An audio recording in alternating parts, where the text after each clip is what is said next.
எல்லாருக்கும் வணக்கம். இப்போ நம்ம இண்டஸ்ட்ரியல் ஆட்டோமேஷன் லெசனில் வந்து பிஎல்சி பற்றி பார்த்துக்கிட்டு இருக்கோம். ஏற்கனவே ஆட்டோமேஷனை பற்றியும் ஆட்டோமேஷன் மெஷினை பற்றியும் நான் உங்களுக்கு ஏற்கனவே சிம்பிளாக சொல்லியிருக்கேன். அது உங்களுக்கு புரிஞ்சிருக்கும்னு நினைக்கிறேன். இனிமேல் போக போக நம்ம வந்து இன்னும் கொஞ்சம் டெப்த்தில் போய் பார்க்கணும், இன்னும் கொஞ்சம் பிரீஃபாக பார்க்க போகிறோம். ஸோ ஏற்கனவே நான் வந்து பிஎல்சி அப்படின்னா என்னன்னு சொல்லியிருந்தேன், பிஎல்சியோட டெஃபினேஷன் கொடுத்துருந்தேன். அது வந்து நீங்கள் புரிஞ்சுக்கணுங்கிறதுக்காக தான் கொடுத்துருந்தேன். அது வந்து இன்டர்வியூவில் அதே மாதிரி நீங்கள் சொல்லிட முடியாது. ஸோ பிஎல்சி அப்படி என்னன்னு கேட்டால், இன்டர்வியூவில் வந்து what is the definition of PLC அப்படின்னு கேட்டாங்கன்னா, நீங்கள் சொல்ல வேண்டிய ஆன்சர் வந்து ஜஸ்ட் ப்ரோக்ராம் லாஜிக் கண்ட்ரோல் மட்டும் சொன்னால் பத்தாது. அது எப்படி சொல்லணும்னா, PLC is programmable logic controller. PLC is programmable logic controller. It is used to control and monitor the process.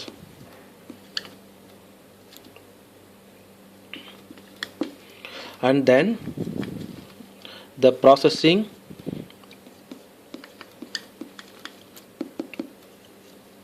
unit, processing unit is done by help of SCADA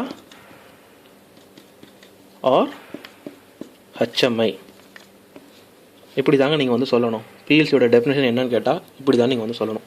PLC is programmable logic controller. It is used to control and monitor the process, and then the processing unit is done by help of SCADA or HMI. இப்படி தான் வந்து நீங்கள் வந்து answer பண்ணணும். இது சும்மா நீங்கள் தெரிஞ்சுக்கணுங்கிறதுக்காக சொன்னேன்.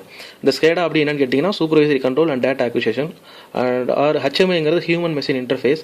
இது எல்லாத்தையும் பற்றி நான் உங்களுக்கு வந்து ஃபர்தராக வர வீடியோவில் வந்து சொல்கிறேன்.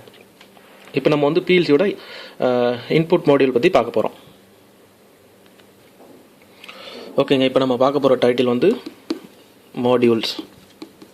பிஎல்சியோட வந்து மாடியூல்ஸ் பார்க்க போகிறோம். இதில் வந்து ரெண்டு விதமான மாடியூல் இருக்குது. ஒன்று வந்து இன்புட், இன்னொன்று அவுட்புட்.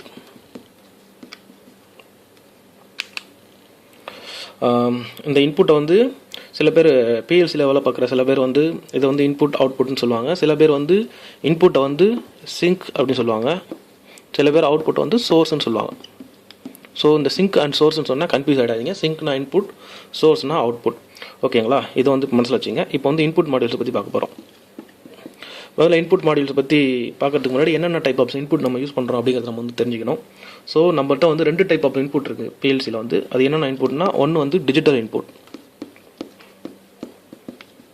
ரெண்டு வந்து அனலாக் இன்புட். ஒன்று வந்து டிஜிட்டல் இன்புட், ரெண்டு வந்து அனலாக் இன்புட். இது என்னங்க டிஜிட்டல் அண்ட் அனலாக் இன்புட் அப்படி கேட்குறீங்களா?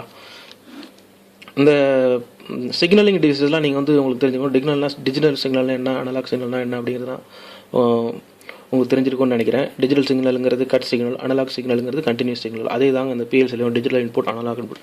டிஜிட்டல் இன்புட்டுங்கிறது விட்டு விட்டு வரும், அனலாக் இன்புட்டுங்கிறது கண்டினியூஸாக பிஎல்சிக்கு நம்ம கொடுப்போம். இதுதான் வந்து டிஜிட்டல் அண்ட் அனலாக்னு நம்ம வந்து சொல்கிறோம். ஸோ இப்போ வந்து டிஜிட்டல் அனலாக்கை பற்றி ரெண்டு இன்புட்டை பற்றி நான் உங்களுக்கு வந்து சொல்லியிருக்கேன்.